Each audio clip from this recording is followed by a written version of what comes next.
Cathedral by Raymond Carver. This blind man, an old friend of my wife's, he was on his way to spend the night. His wife had died, so he was visiting the dead wife's relatives in Connecticut. He called my wife from his in-laws. Arrangements were made. He would come by train, a 5-hour trip, and my wife would meet him at the station. She hadn't seen him since she worked for him one summer in Seattle 10 years ago. But she and the blind man had kept in touch. They made tapes and mailed them back and forth. I wasn't enthusiastic about his visit. He was no one I knew. And his being blind bothered me. My idea of blindness came from the movies. In the movies, the blind moved slowly and never laughed. Sometimes they were led by seeing eye dogs. A blind man in my house was not something I looked forward to. That summer in Seattle, she had needed a job. She didn't have any money. The man she was going to marry at the end of the summer was in officers' training school. He didn't have any money either. But she was in love with the guy, and he was in love with her, etc. She'd seen something in the paper. Help wanted, reading to blind man, and a telephone number. She phoned and went over, was hired on the spot. She worked with this blind man all summer. She read stuff to him, case studies, reports, that sort of thing. She helped him organize his little office in the county social service department. They'd become good friends, my wife and the blind man. On her last day in the office, the blind man asked if he could touch her face. She agreed to this. She told me he touched his fingers to every part of her face, her nose, even her neck. She never forgot it. She even tried to write a poem about it. She was always trying to write a poem. She wrote a poem or two every year, usually after something really important had happened to her. When we first started going out together, she showed me the poem. In the poem, she recalled his fingers and the way they had moved around over her face.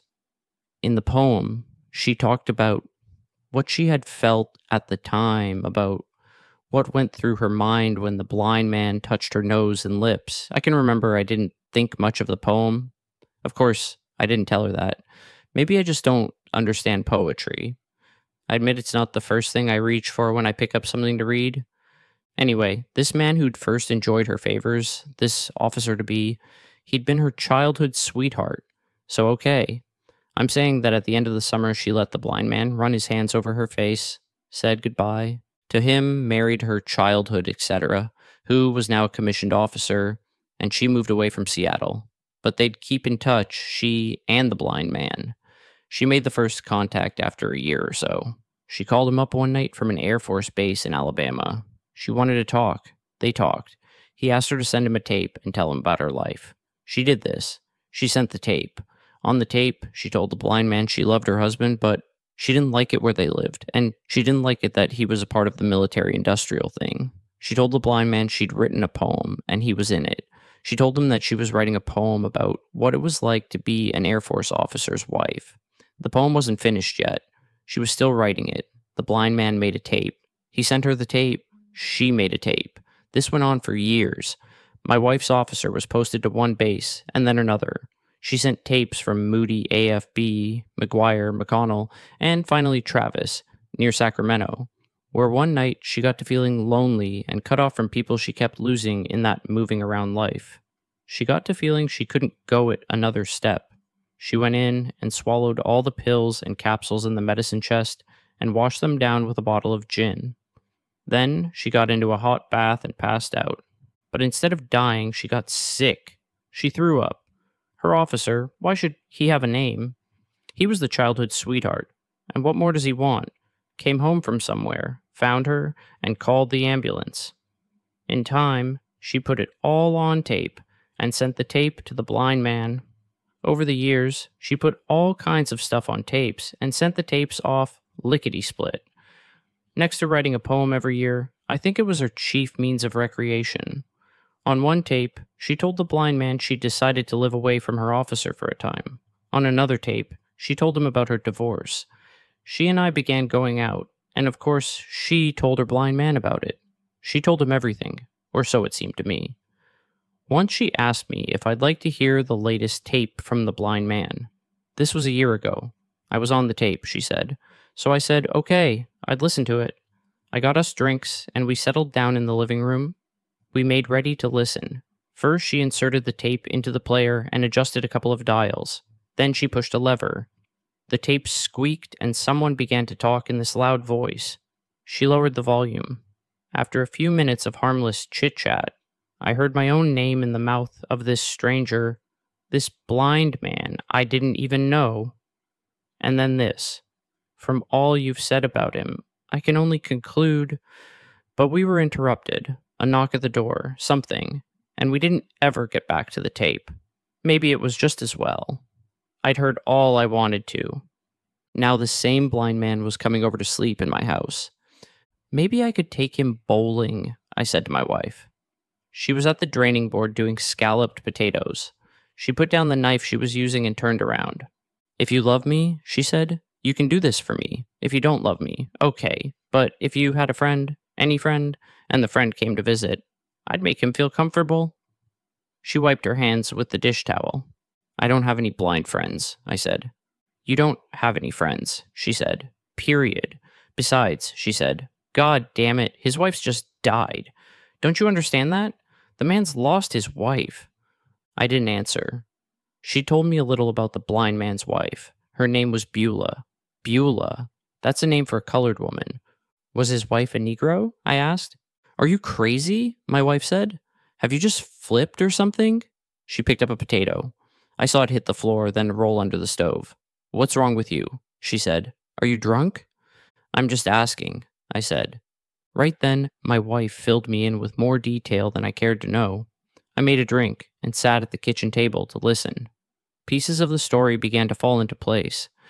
Beulah had gone to work for the blind man the summer after my wife had stopped working for him. Pretty soon, Beulah and the blind man had themselves a church wedding.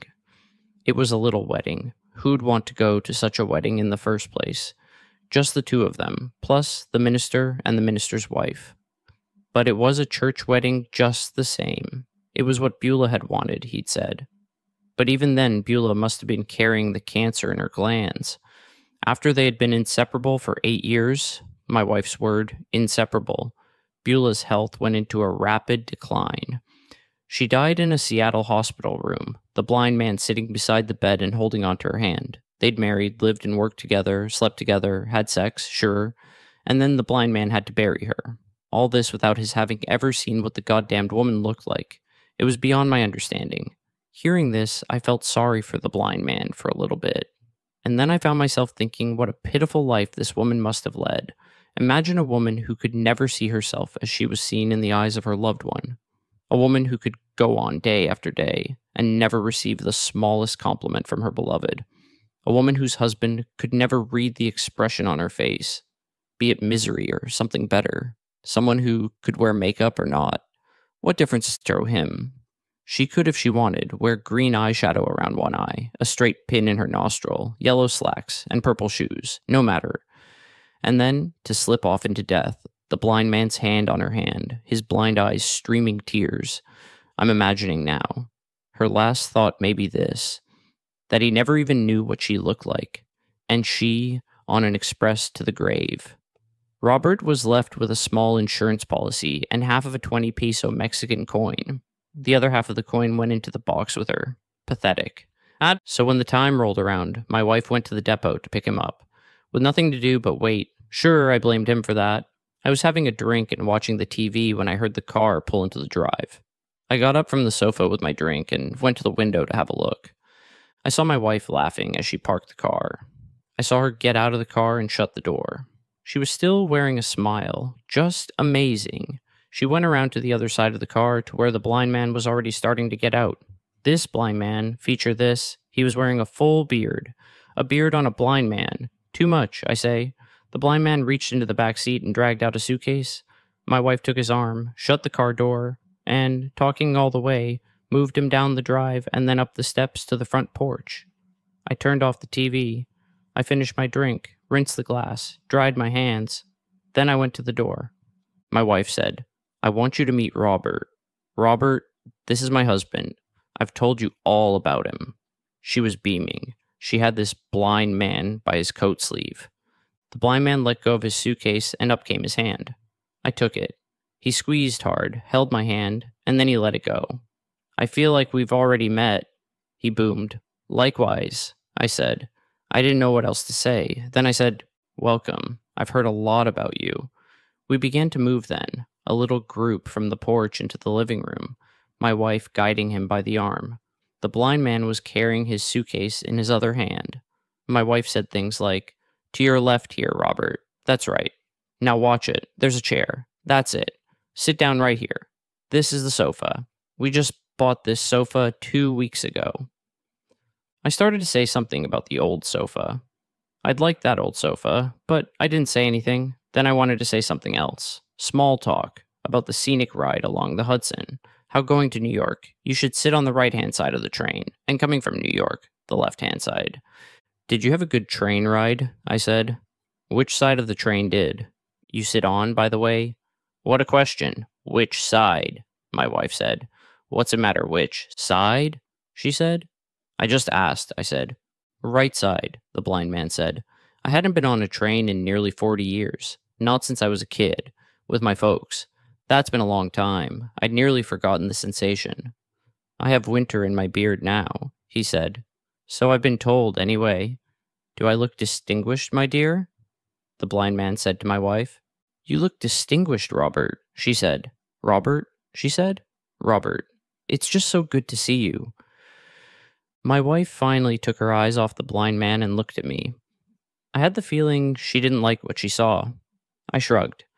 I've never met, or personally known, anyone who was blind. This blind man was late 40s, a heavy-set, balding man with stooped shoulders, as if he carried a great weight there. He wore brown slacks, brown shoes, a light brown shirt, a tie, a sports coat, spiffy. He also had this full beard. But he didn't use a cane, and he didn't wear dark glasses. I'd always thought dark glasses were a must for the blind. Fact was, I wish he had a pair. At first glance, his eyes looked like anyone else's eyes.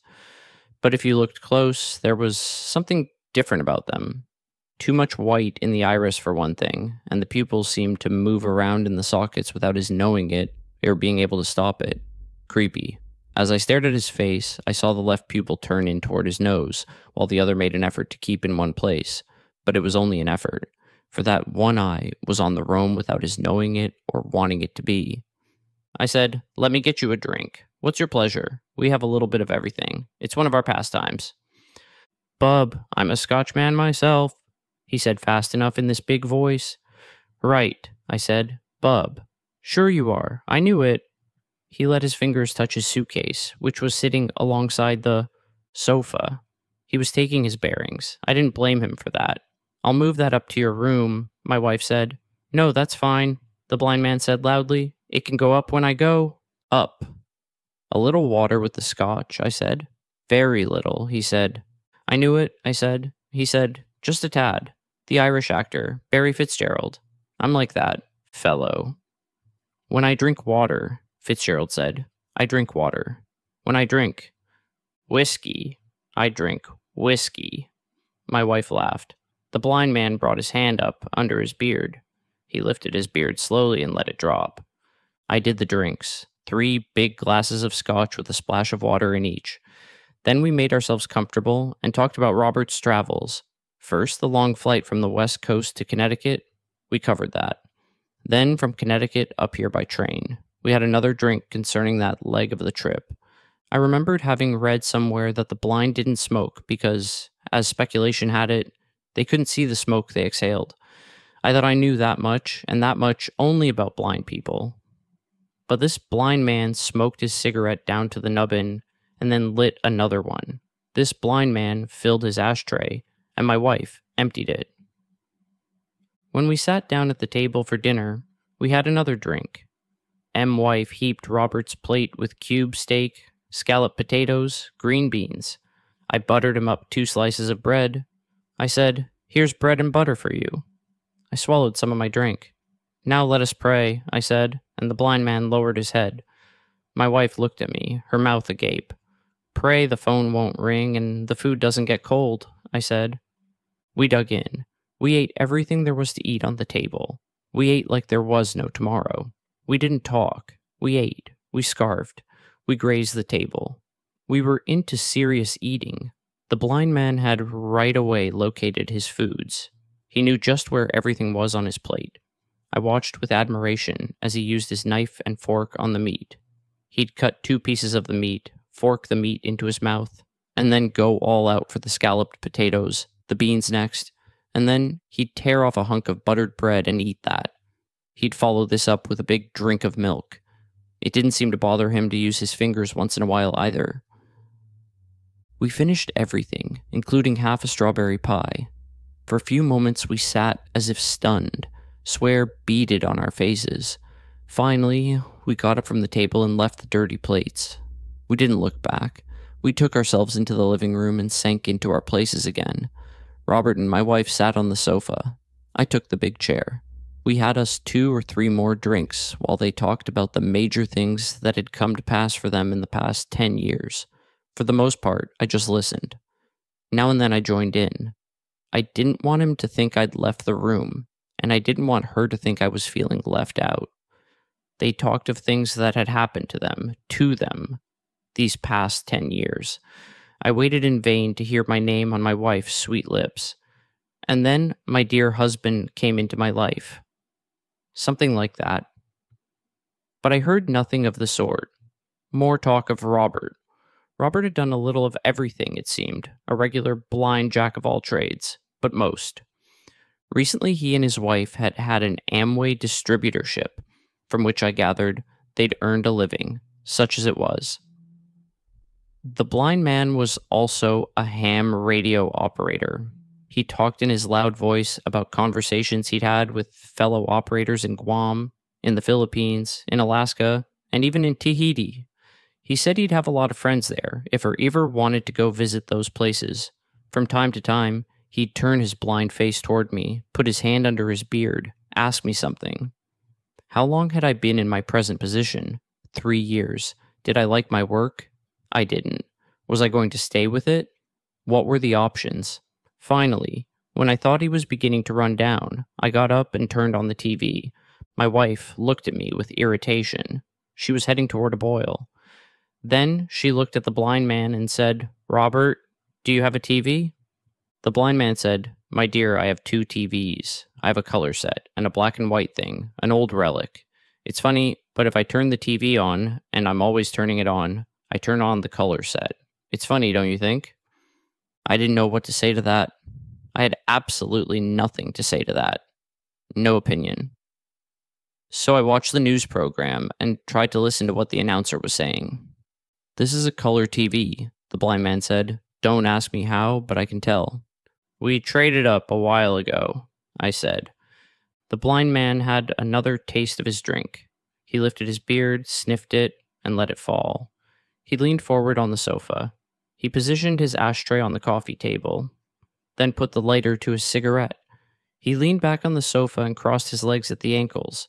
My wife covered her mouth, and then she yawned. She stretched. She said, "I think I'll go upstairs and put on my robe. I think I'll change into something else. Robert, you make yourself comfortable," she said. "I'm comfortable," the blind man said. "I want you to feel comfortable in this house," she said. "I am comfortable," the blind man said. After she'd left the room, he and I listened to the weather report and then to the sports roundup.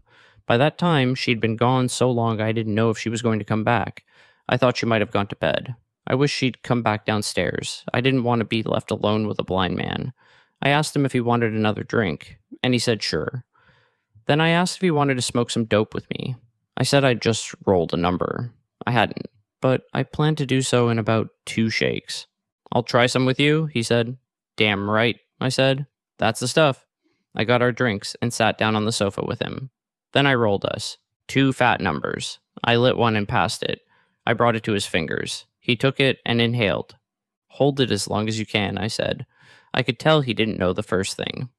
My wife came back downstairs wearing her pink robe and her pink slippers. "What do I smell?" she said. "We thought we'd have us some cannabis," I said. My wife gave me a savage look. Then she looked at the blind man and said, "Robert, I didn't know you smoked." He said, "I do now, my dear. There's a first time for everything. But I don't feel anything yet." This stuff is pretty mellow, I said. This stuff is mild. It's dope you can reason with, I said. It doesn't mess you up. Not much it doesn't, bub, he said, and laughed. My wife sat on the sofa between the blind man and me. I passed her. The number. She took it and toked and then passed it back to me. Which way is this going? She said. Then she said, I shouldn't be smoking this. I can hardly keep my eyes open as it is. That dinner did me in. I shouldn't have eaten so much. It was the strawberry pie, the blind man said. That's what did it, he said, and he laughed his big laugh. Then he shook his head. There's more strawberry pie, I said. Do you want some more, Robert? My wife said. Maybe in a little while, he said. We gave our attention to the TV. My wife yawned again. She said, Your bed is made up when you feel like going to bed, Robert. I know you must have had a long day. When you're ready to go to bed, say so. She pulled his arm. Robert? He came to and said, I've had a real nice time. This beats tapes, doesn't it? I said, Coming at you. And I put the number between his fingers. He inhaled, held the smoke, and then let it go. It was like he'd been doing this since he was 9 years old. Thanks, bub, he said. But I think this is all for me. I think I'm beginning to feel it, he said. He held the burning roach out for my wife. Same here, she said. Ditto. Me too. She took the roach and passed it to me. I may just sit here for a while between you two guys with my eyes closed. But don't let me bother you, okay? Either one of you. If it bothers you, say so. Otherwise, I may just sit here, with my eyes closed, until you're ready to go to bed, she said. Your bed's made up, Robert, when you're ready. It's right next to our room at the top of the stairs. We'll show you up when you're ready. You wake me up now, you guys, if I fall asleep. She said that, and then she closed her eyes and went to sleep. The news program ended. I got up and changed the channel. I sat back down on the sofa. I wished my wife hadn't pooped out. Her head lay across the back of the sofa, her mouth open. She turned so that her robe had slipped away from her legs, exposing a juicy thigh. I reached to draw her robe back over her, and it was then that I glanced at the blind man. What the hell? I flipped the robe open again. You say you when you want some strawberry pie, I said. I will, he said. I said, Are you tired? Do you want me to take you up to your bed? Are you ready to hit the hay? Not yet, he said. No, I'll stay up with you, bub. If that's all right. I'll stay up until you're ready to turn in. We haven't had a chance to talk. Know what I mean? I feel like me and her monopolized the evening. He lifted his beard and he let it fall. He picked up his cigarettes and his lighter. That's all right, I said. Then I said, I'm glad for the company. And I guess I was. Every night I smoked dope and stayed up as long as I could before I fell asleep. My wife and I hardly ever went to bed at the same time. When I did go to sleep, I had these dreams. Sometimes I'd wake up from one of them, my heart going crazy. Something about the church in the Middle Ages was on the TV, not your run-of-the-mill TV fare. I wanted to watch something else. I turned to the other channels, but there was nothing on them either. So I turned back to the first channel and apologized. Bub, it's all right, the blind man said. It's fine with me. Whatever you want to watch is okay. I'm always learning something. Learning never ends. It won't hurt me to learn something tonight. I got ears, he said. We didn't say anything for a time. He was leaning forward with his head turned at me, his right ear aimed in the direction of the set. Very disconcerting. Now and then his eyelids drooped, and then they snapped open again. Now and then he put his fingers into his beard and tugged, like he was thinking about something he was hearing on the television. On the screen, a group of men wearing cowls was being set upon, and tormented by men dressed in skeleton costumes and men dressed as devils. The men dressed as devils wore devil masks, horns, and long tails. This pageant was part of a procession. The Englishman who was narrating the thing said it took place in Spain once a year. I tried to explain to the blind man what was happening. Skeletons, he said. I know about skeletons, he said, and he nodded. The TV showed this one cathedral. Then there was a long, slow look at another one. Finally, the picture switched to the famous one in Paris, with its flying buttresses and its spires reaching up to the clouds. The camera pulled away to show the whole of the cathedral rising above the skyline. There were times when the Englishman who was telling the thing would shut up, would Simply let the camera move around over the cathedrals, or else the camera would tour the countryside. Men in fields, walking behind oxen. I waited as long as I could. Then I felt I had to say something. I said, "They're showing the outside of this cathedral now. Gargoyles. Little statues carved to look like monsters. Now I guess they're in Italy. Yeah, they're in Italy. There's paintings on the walls of this one church." "Are those fresco painting, bub?" he asked, and he sipped from his drink. I reached for my glass, but it was empty. I tried to remember what I could remember. "You're asking me, are those frescoes?" I said. "That's a good question. I don't know." The camera moved to a cathedral outside Lisbon. The difference in the Portuguese cathedral compared with the French and Italian were not that great, but they were there. Mostly the interior stuff. Then something occurred to me, and I said, "Something has occurred to me." "Do you have any idea what a cathedral is? What they look like, that is. Do you follow me? If somebody says cathedral to you, do you have any notion what they're talking about? Do you the difference between that and a Baptist church, say?" He let the smoke dribble from his mouth. "I know they took hundreds of workers 50 or 100 years to build," he said. "I just heard the man say that, of course. I know generations of the same families worked on a cathedral. I heard him say that too. The men who began their life's work on them, they never lived to see the completion of their work. In that wise, bub, they're no different from the rest of us, right?" He laughed. Then his eyelids drooped again. His head nodded. He seemed to be snoozing. Maybe he was. Imagining himself in Portugal.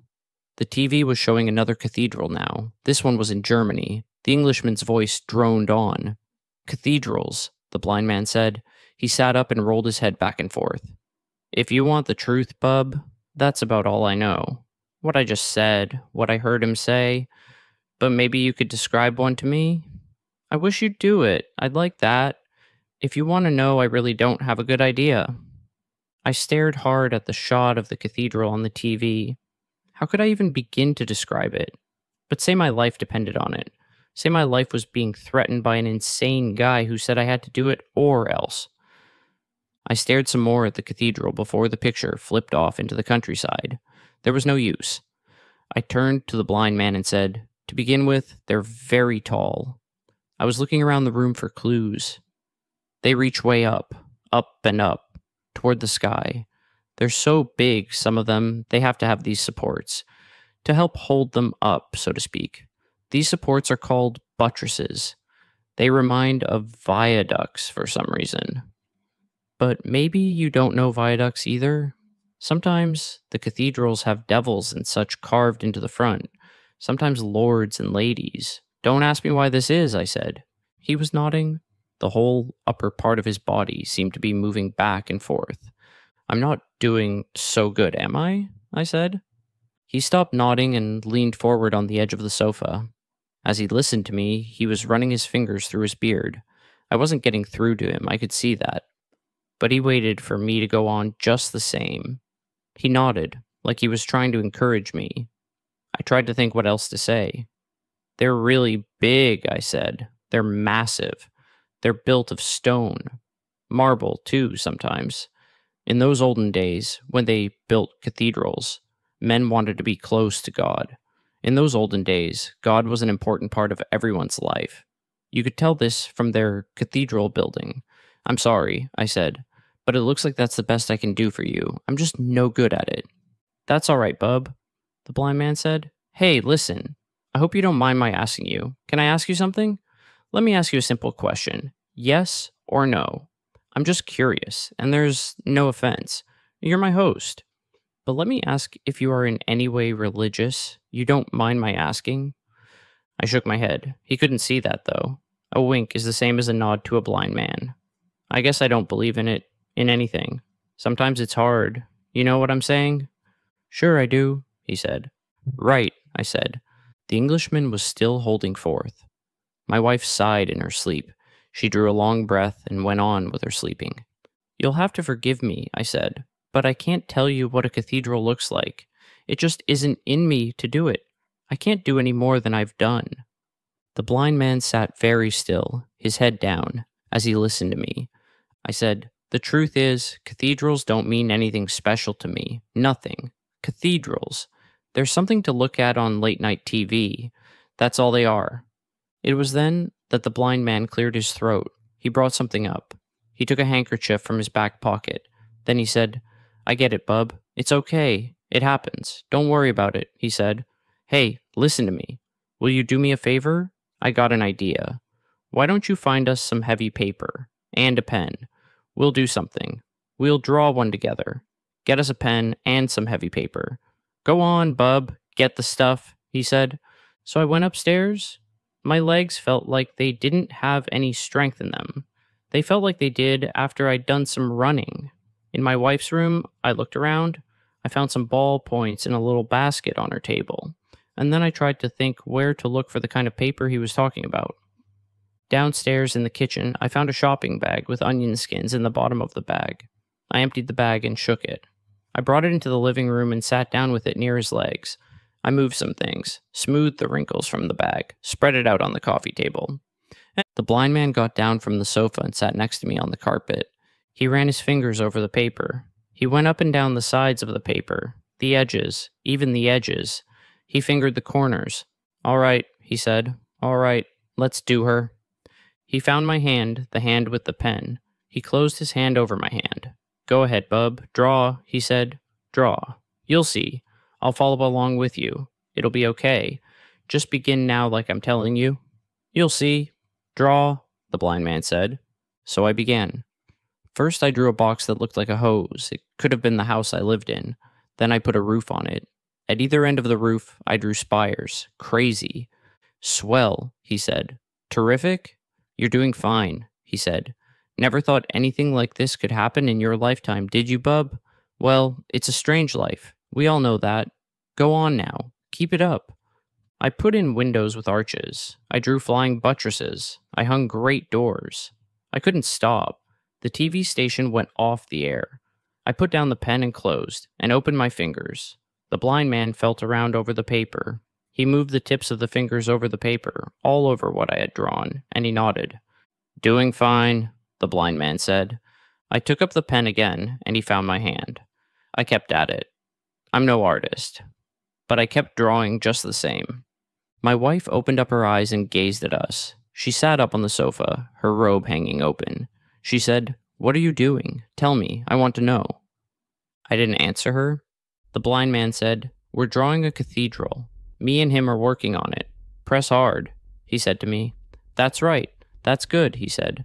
"Sure. You got it, bub. I can tell. You didn't think you could, but you can, can't you?